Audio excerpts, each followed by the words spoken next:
Welcome back to The Explainer. Today, we're jumping straight into the latest Fancy Color Price Index data. This was just published on August 3, 2026, by the Fancy Color Research Foundation, and we're going to break down these second quarter results.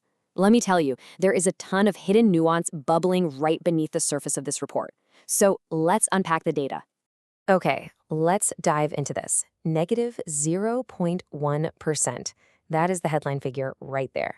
Overall, fancy color diamond prices slipped by just a tiny fraction of a percent in the second quarter. Now, at first glance, a 0.1% drop, it kind of feels like a rounding error, right? It looks like a market that's just sitting perfectly still, doing absolutely nothing. But you know how it goes in the world of high-value tangible assets. A flat headline number rarely tells the whole story. Which naturally leads us to this big question. Is the diamond market stalling? I mean, if the overall index barely moved, are buyers and sellers just locked in a stalemate? Well, as we're about to see, this calm surface is actually hiding some incredibly active churning waters underneath. The market isn't stalling at all. Instead, we're seeing this fierce tug of war between different colors, sizes, and intensity levels. And the Q2 performance by color brilliantly illustrates exactly what I mean by that tug of war. Look at the balance going on here. We've got pink diamonds sitting in positive territory at plus 0.1%. Meanwhile, blue diamonds took a hit, dropping 0.4%, and yellow diamonds decreased by 0.3%. So what you're really seeing is an internal market battle. The pink diamond category is stepping up as the primary growth driver. It's essentially carrying the weight of the market and offsetting those dips in the blue and yellow categories to keep that overall market average nearly flat. Section 1. Pink diamonds, the growth driver. Momentum has decisively swung back in favor of pinks this quarter, growing 0.1% overall and reversing their 0.3% decline from the previous quarter. This growth wasn't just a fluke either. It was incredibly consistent across the mid-sized stones. 2 and 3 carat pink diamonds jumped by a really healthy 0.6%, while 1 and 1.5 carat stones were right on their heels at plus 0.4%. So it was this broad, consistent positive performance across these highly sought-after sizes that really carried the pink category this quarter. Now, what's really interesting here is how color intensity completely dictated pricing power. Fancy vivid pinks, the most saturated stones, put up the absolute strongest result with a 0.5% gain. But check this out. Buyers actually showed hesitation with fancy intense pinks, which fell by 0.1%. Standard fancy pinks also grew, by the way, up 0.1%.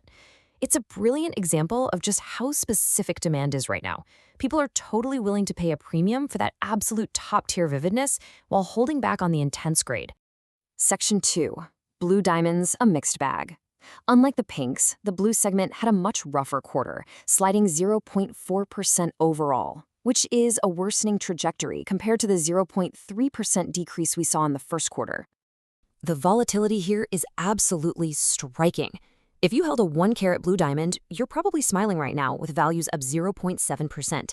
But heaven forbid you held a 2 carat stone, which took a really sharp 1.3% tumble. And if you happen to have a massive 5 carat rock, well, your value remained perfectly flat. It's a wildly uneven landscape that depends entirely on the precise weight of the stone in question. And that contrast gets even sharper when we look at color intensity. 1 carat fancy vivid blues surged by a massive 1.5%. That single-handedly kept the overall fancy vivid blue category slightly in the green at plus 0.1%. Meanwhile, standard and intense blues both dropped by 0.6%. So vividness is clearly king right now. The market is strongly rewarding those highest saturation levels. Section 3. Yellow diamonds, specific size gains. Overall, this category decreased 0.3%, remaining totally flat compared to its performance over the previous 3 months. Just like with the pinks and blues, the devil is definitely in the details. The real bright spot here was 3 carat yellow diamonds, jumping 0.7%. Meanwhile, the mid-sized 1.5 and 2 carat stones were left to take a modest hit of 0.1%. The intensity gap for yellows is arguably the starkest of all. Fancy vivid yellows squeezed out a slight gain of 0.1%, but fancy intense yellows suffered a steep 1.3% drop. The floor completely fell out for the intense grade this quarter. And just for context, standard fancy yellows also slipped by 0.1%. This just reveals exactly how picky buyers have become. Section 4. The bottom line. Let's move to and see how this builds from the granular data back up to the big macroeconomic picture of the market. I want to read this direct statement from the Fancy Color Research Foundation because it perfectly summarizes the data we've just been analyzing. They state, overall, the second quarter results point to a market that remained broadly stable, with modest gains and declines distributed unevenly across individual categories. And why does this matter? Well, this takeaway is absolutely crucial for industry professionals and investors. It tells us that making broad generalizations about the diamond market right now is pretty much useless. You can't just look at the industry from 30,000 feet. You really have to look at how specific combinations of color, size, and intensity are performing independently. The foundation goes on to say the overall index showed virtually no movement.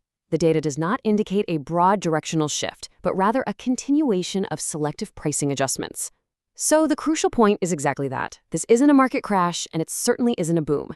It's a highly selective, almost surgical environment. Buyers are meticulously making specific choices. They're creating localized pockets of high demand, like we just saw with 1-carat vivid blues and 3-carat yellows, while pulling back in other very specific areas.